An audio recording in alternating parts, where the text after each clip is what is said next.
വിശുദ്ധ മത്തായി എഴുതിയ സുവിശേഷം അധ്യായം 20 1 മുതലുള്ള തിരുവചനങ്ങൾ. മുന്തിരിത്തോട്ടത്തിലെ ജോലിക്കാർ. സ്വർഗരാജ്യം തൻ്റെ മുന്തിരിത്തോട്ടത്തിലേക്ക് ജോലിക്കാരെ വിളിക്കാൻ അതിരാവിലെ പുറപ്പെട്ട വീട്ടുടമസ്ഥന് സദൃശ്യം. ദിവസം 1 ധനാറ വീതം വേതനം നൽകാമെന്ന കരാറിൽ അവൻ അവരെ മുന്തിരിത്തോട്ടത്തിലേക്ക് അയച്ചു.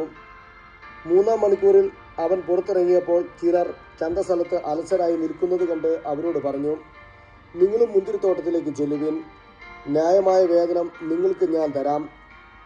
അവരും മുന്തിരിത്തോട്ടത്തിലേക്ക് പോയി. 6-ാം മണിക്കൂറിലും 9-ാം മണിക്കൂറിലും പുറത്തേക്കിറങ്ങിയപ്പോൾ അവൻ ഇതുപോലെ തന്നെ ചെയ്തു. ഏകദേശം 11-ാം മണിക്കൂറിൽ അവൻ പുറത്തേക്കിറങ്ങിയപ്പോഴും അവിടെ ചിലർ നിൽക്കുന്നത് കണ്ട് അവരോട് ചോദിച്ചു, നിങ്ങൾ ദിവസം മുഴുവൻ അലസരായി നിൽക്കുന്നതെന്ത്? ഞങ്ങളെ ആരും വേലയ്ക്ക് വിളിക്കാത്തത് കൊണ്ട് എന്ന് അവർ മറുപടി നൽകി. അവൻ പറഞ്ഞു, നിങ്ങളും മുന്തിരിത്തോട്ടത്തിലേക്ക് ചെല്ലുവിൻ. വൈകുന്നേരമായപ്പോൾ മുന്തിരിത്തോട്ടത്തിൻ്റെ ഉടമസ്ഥൻ കാര്യസ്ഥനോട് പറഞ്ഞു, ജോലിക്കാരെ വിളിച്ച് അവസാനം വന്നവർക്ക് തുടങ്ങി ആദ്യം വന്നവർക്ക് വരെ കൂലി കൊടുക്കുക. 11-ാം മണിക്കൂറിൽ വന്നവർക്ക് ഓരോ ധനാറ വീതം ലഭിച്ചു.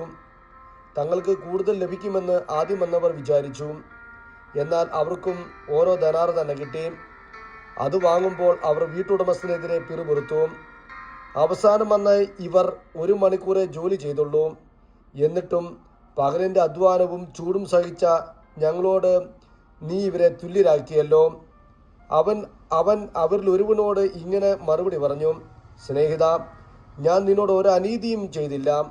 1 ധനാറയ്ക്കല്ലേ നീ എന്നോട് സമ്മതിച്ചിരുന്നത്? നിനക്ക് അവകാശപ്പെട്ടത് വാങ്ങിക്കൊണ്ട് പോയിക്കൊള്ളുക. അവസാനം വന്ന ഇവനും നിനക്കും നൽകിയതുപോലെ തന്നെ കൊടുക്കാനാണ് എനിക്കിഷ്ടം. എൻ്റെ വസ്തുക്കൾ കൊണ്ട് എനിക്കിഷ്ടമുള്ളത് ചെയ്യാൻ പാടില്ലെന്നോ? ഞാൻ നല്ലവനായതുകൊണ്ട് നീ എന്തിനു അസൂയപ്പെടുന്നു? ഇപ്രകാരം പിമ്പന്മാർ മുമ്പന്മാരും മുമ്പന്മാർ പിൻപന്മാരുമാകും.